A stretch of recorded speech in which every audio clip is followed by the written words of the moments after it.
Bon les amis, c'est Doka, intervenant médecine, coach sportif. Aujourd'hui, on va voir l'impact des anabolisants sur tout le côté hématologie, c'est-à-dire le sang. Comment le sang va se comporter quand on va prendre des produits anabolisants et quel type de produits anabolisants.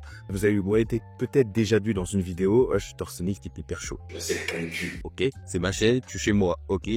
Plus en détail, en fait, on va voir pourquoi sur une prise de sang, comment les paramètres liés au sang vont évoluer sur la prise d'anabolisants. Le but, évidemment, c'est faire de la prévention, de comprendre pourquoi c'est risqué et d'un petit peu les phénomènes physiologiques liés à ça. On est bien d'accord. C'est un petit disclaimer avant de commencer la vidéo. Je ne vous encourage pas à prendre des produits dopants.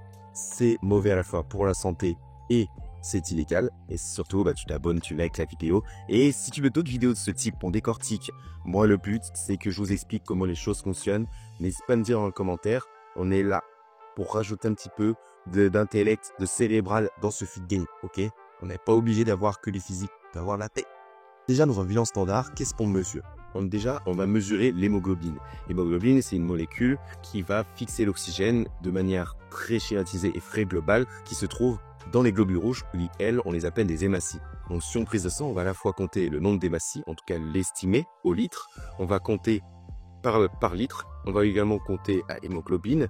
On va regarder l'hématocrit, c'est-à-dire la viscosité du sang, à peu près le pourcentage de globules rouges dans le volume sanguin, et les indices érythrocytaires, donc c'est à savoir la CCMH, la TCMH. On va pas trop rentrer dans les détails de ça parce que c'est plus dans un versant pathologique quand on a une anémie. On va regarder un petit peu si justement la taille des globules rouges, leur teneur en hémoglobine, c'est des choses comme ça.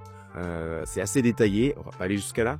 Alors, l'effet de la testostérone sur l'hémoglobine et l'hématocrit, ça va stimuler la production de globules rouges, c'est ce qu'on appelle la polyglobulie. Donc la testostérone va favoriser la production d'EPO et initialement c'est l'EPO qui est l'hormone qui stimule la production de globules rouges. Et ça, vous l'avez certainement déjà entendu, les cyclistes utilisaient l'EPO pour augmenter leur production de globules rouges, donc d'hémoglobine, donc de capacité à fixer l'oxygène. Et ça, c'était particulièrement intéressant pour tout simplement avoir des muscles plus oxygénés, produire plus d'énergie et surtout être plus endurant.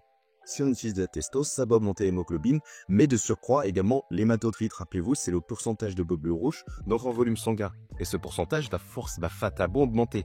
Qu'est-ce que cette polyglobulie va provoquer? Une augmentation de l'hématocrit. L'augmentation de l'hématocrit provoque une augmentation de la viscosité du sang. En général, les normes de l'hématocrit, on est aux alentours des 45%. Si on dépasse ces normes, c'est qu'il y a un problème. Il y a une maladie qui s'appelle la maladie de Baquet, qui est responsable justement d'une polyglobulie et d'une augmentation de la viscosité du sang.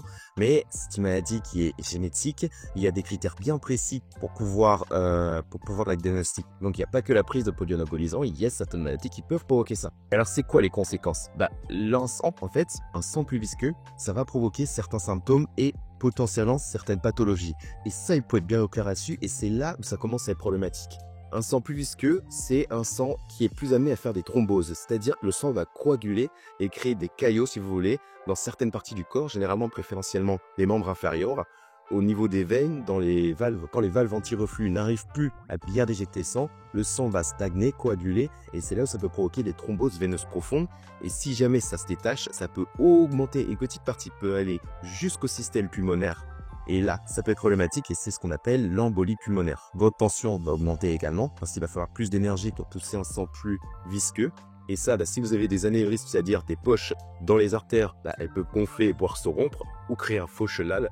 Et ça, pareil, on n'est pas trop fan de ça. Donc, elles peuvent être ici. Et en fait, c'est souvent lié à l'hypertension. On va avoir des maux de tête, des troubles de la vision. On va avoir flou, on va avoir du mal à se concentrer, des essoufflements, de la transpiration excessive, l'hypertension, voire des picotements. Et donc, concrètement, vous l'avez compris avec tout ce que je vous ai expliqué.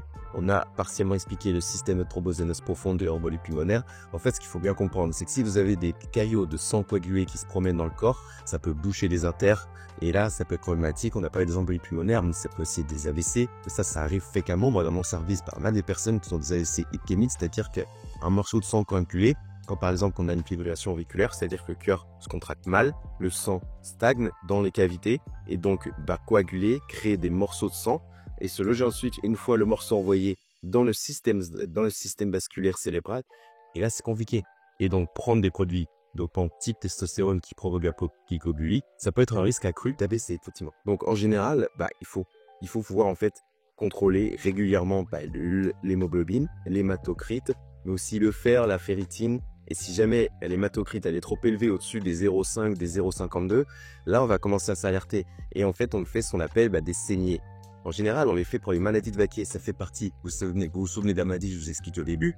C'est une maladie qui augmente l'hémoglobine, la viscosité du sang. Et en fait, un des seuls moyens, avec d'autres traitements, mais un des moyens aussi pour ralentir cette maladie, c'est de faire ce qu'on appelle des saignées. Et c'est aujourd'hui une des seules maladies où on fait encore des saignées. Parce que rappelez-vous, au Moyen-Âge, on faisait déjà des saignées pour tout et n'importe quoi.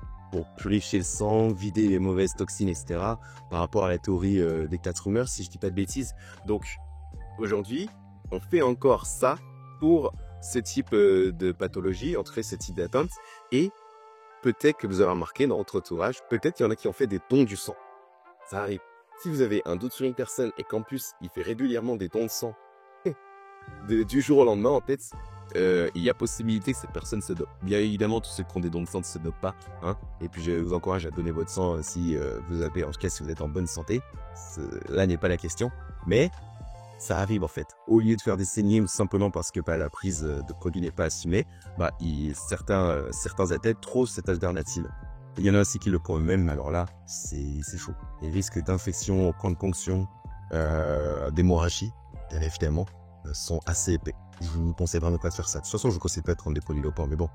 Je veux dire, voilà, on fait comme on peut. On a essayé d'aider tout le monde parce que on sait que les gens sont un peu entêtés. Et c'est comme ça. Bon, en résumé, ce qu'on vient comprendre, c'est que la prise de testostérone, elle n'est pas sans risque.